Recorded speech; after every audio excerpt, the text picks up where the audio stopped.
Is there a new amendment or crackdown under its way? Has the governmental action been prompted with the recurring and repeated deaths of childs, motorcyclists, especially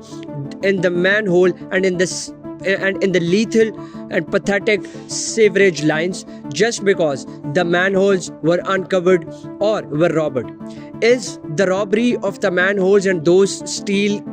rings that cover the manhole are just merely a robbery of some drugged addicts as it was perceived before, or is it now an organized crime by different networks, whether it includes the sellers, whether it includes the buyers as scrapyards, or the bigger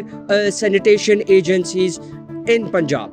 In actual, the repeated deaths of children that fall into these pit holes, the manholes that remain uncovered, the pathetic circumstances faced by the motorcyclists and the two-wheelers, especially at night because of these manholes uncovered, and ultimately the sewage lines being choked, and thus bringing Lahore, being a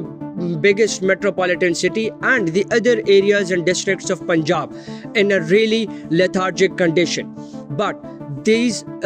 circumstances had actually prompted a governmental action, and a meeting was held between the Wasa directors and the concerned authorities and ministries in Punjab. Some officials in this meeting had to say that the 30 kg iron ring that covers this manhole is actually a thing or object of attraction for the robbers, thieves, and the drug addicts, as it is perceived generally. But some had to say, some officials in this meeting also had to say that it could also be an organized crime, because these thieves and these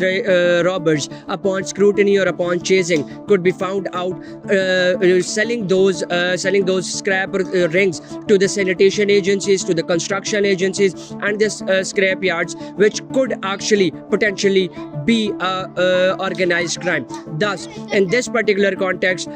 a heavy penalties up to 100 million and imprisonment from 7 to 10 years is going to be complied and abide by the citizens from now on, as legislated by this very meeting held in Lahore.